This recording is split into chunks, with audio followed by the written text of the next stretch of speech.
সুপ্রিয় সুধী, আসসালামু আলাইকুম রহমতুল্লাহ। আজকে আরও একটি নতুন ভিডিও নিয়ে আপনাদের সামনে উপস্থিত হয়েছি। আজকে কথা বলবো ডায়াবেটিক্স নিয়ে। এটি বহুল পরিচিত এবং কমন একটি রোগ। ডায়াবেটিক্স নেই এমন পরিবার পাওয়া বর্তমানে খুবই কঠিন। আসলে এই ডায়াবেটিক্সটা কেন হচ্ছে? একটা সময় ছিল যে পুরা গ্রাম খুঁজলেও একজন ডায়াবেটিক্সের রোগী পাওয়া যেত না, কিন্তু এখন প্রায় প্রত্যেকটা বাসায় বাসায় ডায়াবেটিসের রোগী হয়ে গেছে। এটার কারণটা কি? আসেন আজকে কিছু কমন কারণ নিয়ে দু চারটি কথা বলবো। এটা প্রত্যেকটা ব্যক্তির জানা খুবই জরুরি, কারণ আপনি যখন এই কারণগুলো জানবেন আপনি সচেতন হতে পারবেন। আপনার মা বাবাকে আপনি সচেতন করতে পারবেন। আপনি নিজেও একসময় মা বাবা হবেন, বৃদ্ধ হবেন, আপনারও সচেতনতা জরুরি। তো আসলে সহজভাবে বলি, ভূমিকায় যাব না। সেটা হচ্ছে 4টা কারণে ডায়াবেটিক্স হয়ে থাকে। 1 নম্বর হলো বেশি পরিশ্রম। এই কথাটা অনেকেই একটু অবাক হবেন। আমরা শুনে আসছি ছোটবেলা থেকেই যে সবাই বলে যে যারা বেশি পরিশ্রম করে, হাটে ঘাটে মাঠে দৌড়াদৌড়ি করে, তাদের ডায়াবেটিক্স হয় না। এই কথাটা কিন্তু ভুল।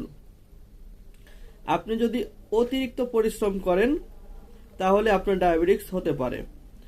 একজন রিক্সা চালকেরও ডায়াবেটিক্স হতে পারে।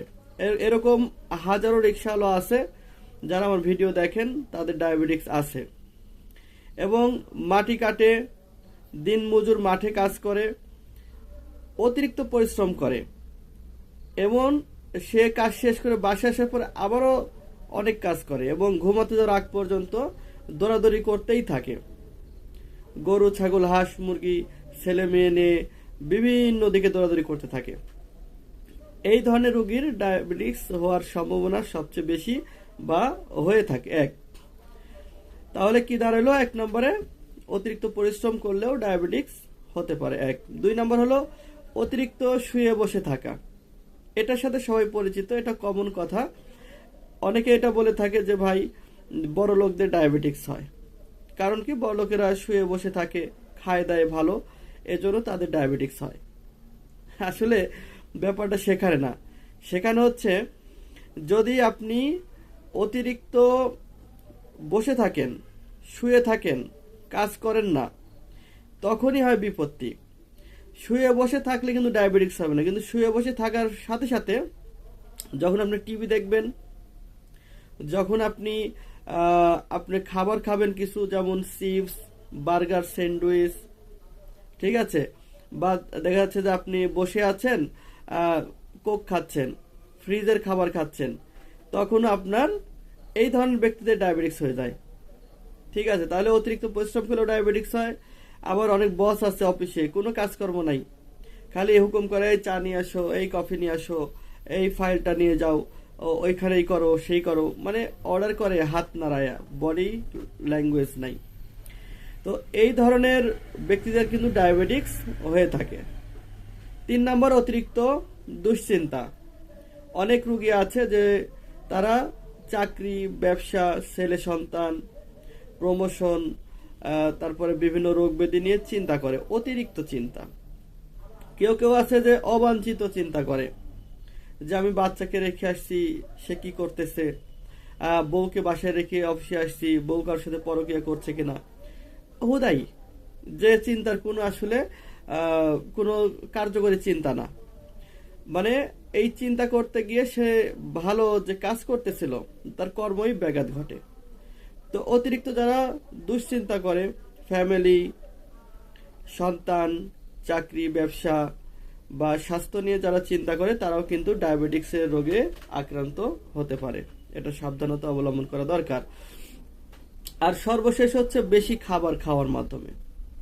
অনেক একটা কথা আছে যে মানুষ কিন্তু না খেলে মরে না, খেলেই মরে। এটা হলো গ্রামের একটা সহজ সরল কথা। এর অর্থ হলো আপনি খাবেন না কেন, ক্ষুধা লাগলে খাবেন। অনেকে আছে যে খাবার পেটে হজমই হয়নি, আবার খাচ্ছে, এবং তারা কিন্তু খাবারটা খায়ও ভালো। বিশেষ করে আপনি বাদাম খায়, কিশমিশ খায়, খেজুর খায়, তারপরে ফল খাচ্ছে, মানে কোনো লিমিটেশন নাই, মানে পেট ভরা আছে, ক্ষুধা লাগেনি, সে এমনি খায় এবং রাতে ঘুমাতে যাওয়ার আগ পর্যন্ত খেতেই থাকে যতক্ষণ পর্যন্ত সে ঘুমাইতে না যায়।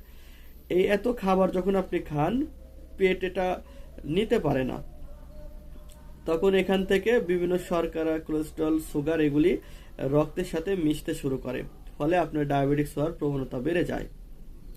এবং সকালে ঘুম থেকে উঠে অনেকে দেখে যে পেট ভরাই আছে, ঠিক আছে, এত খাইছে, তারপর আবারও সকালে ফ্রেশে আবার খায়, তারপরে সকালে খাওয়ার পরে দুপুর হওয়ার আগে আবারও চা, কফি, বিভিন্ন খাবার খায়। বেশি খাবার খাইলেও ডায়াবেটিক্স হতে পারে। তাহলে আপনি যাবেন কোথায়, কি করবেন? তার মানে আপনাকে নিয়ন্ত্রিত জীবনযাপন করতে হবে। অতিরিক্ত চিন্তা করা যাবে না, যেটা হওয়ার সেটাই হবে।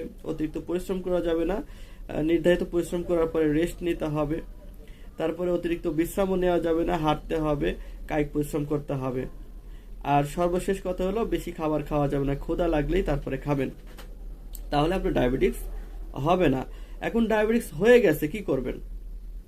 ডায়াবেটিক্স যদি আপনার হয়েই যায়, তাহলে আপনি কিছু খাবার খেতে পারেন যদি ওষুধ খেতে না চান। এক নম্বর হলো আপনি ছোলা ভাজা খাবেন, বেশি বেশি ছোলা। রমজান মাসে যেটা আমরা সেদ্ধ করে খাই, মুড়ির সাথে মাখাই খাই, এই ছোলাটা ভাজাটা খাবেন, ভেজে খাবেন। প্রতিদিন সকাল, বিকেল, রাত এক মুষ্টি করে ছোলা ভাজা খাবেন। ডায়াবেটিক্স হবে না, হইলেও নিয়ন্ত্রণে থাকবে। বেশি বেশি করলার তরকারি খাবেন, তিতা জাতীয় যে তরকারিগুলো আছে বেশি বেশি খাবেন। ভেন্নার ভাজি খাইতে পারেন, তারপরে করলার কথা তো বললাম। তারপরে আপনার টমেটো, শসা, গাজর এগুলি সালাদ খাবেন, তাহলে আপনার ডায়াবেটিক্স হওয়ার প্রবণতা কমবে এবং যাদের হয়েছে তাদের নিয়ন্ত্রণ থাকার সম্ভাবনা বেড়ে যাবে। আর যারা দেখতেছেন যে এত কিছু মানা সম্ভব না, ছোলা খাওয়া সম্ভব না, নিয়মিত করলা ভাজি খাওয়া সম্ভব না, সালাদ খাওয়া সম্ভব না, তাদের জন্য কিন্তু মেডিসিনের ব্যবস্থা আছে। তো আমরা প্রাকৃতিক গাছগাছালির মাধ্যমে বনাজি ওষুধ তৈরি করে থাকি, বিশেষ করে ডায়াবেটিক্স রোগীদের জন্য। আমরা 2 ধরনের ওষুধ প্রোভাইড করি। এক নম্বরে থাকে হচ্ছে বটিকা। আমরা একজন রোগীকে 200 পিস বড়ি তৈরি করে দিব। এই বড়ি সকালে রাতে খেতে হবে, ভরা পেটে 2টা করে। তো এই বটিকা খেলে ইনশাআল্লাহ ডায়াবেটিক্স নিয়ন্ত্রণে চলে আসে। আপনি দুধ, ডিম, মাছ, গোশত, মিষ্টি সবই খাইতে পারবেন পরিমাণ মতো। এছাড়া দেওয়া হবে হচ্ছে একটি পাউডার, যেখানে বিভিন্ন সিক্রেট ভেষজের মিশ্রণ থাকবে। এই পাউডারও আমরা দিব আপনাকে। তাহলে পাউডার আর হচ্ছে বটিকা 2টা আপনি খাইতে পারবেন মোটামুটি 40 দিন। 40 দিন খেলে আল্লাহর রহমতে আপনার ডায়াবেটিস নিয়ন্ত্রণ হয়ে যাবে। তারপরে আপনি স্বাভাবিক জীবনযাপন করবেন, ডায়াবেটিস আছে বলে আপনি মনে হবে না। যারা বিভিন্ন জায়গা থেকে ওষুধ খেয়ে প্রতারিত হয়েছেন বা যারা বিভিন্ন এলোপ্যাথি হোম ওষুধ খাচ্ছেন, ইনসুলিন নিচ্ছেন, আশা করছি এই ধরনের ঝামেলার মধ্যে আর যেতে হবে না। যারা নিতে চান, স্ক্রিনে নাম্বার দেওয়া থাকবে, নাম্বারে ফোন করবেন। আমরা সারা বাংলাদেশ ক্যাশ অন ডেলিভারিতে পৌঁছে দেব। শুধুমাত্র ডেলিভারি চার্জ 100 টাকা, এটা আমরা অগ্রিম নিয়ে থাকি। আলোচনা সাপেক্ষে দাম হবে, কারণ ডায়াবেটিক্সের পাশাপাশি অন্য কোনো প্রবলেমও থাকতে পারে, অন্য ওষুধে লাগতে হবে, বিশেষ করে অ্যালার্জি, গ্যাস্ট্রিক, আমাশা বা বিভিন্ন শারীরিক জটিলতা থাকে। এজন্য শুধু ডায়াবেটিক্সের ওষুধই প্রয়োজন আছে কিনা এটা তো আগে বলা যাচ্ছে না, এজন্য অবশ্যই আলোচনা সাপেক্ষে দাম নির্ধারণ হবে। ফোন দেবেন, 1 মিনিট কথা বলবেন, আর ওষুধ না নিলেও কথা বলতে পারেন, পরামর্শ নিতে পারেন। সবাইকে ধন্যবাদ জানাচ্ছি। হেকিমি দওয়াখানার সঙ্গে থাকবেন। আসসালামু আলাইকুম।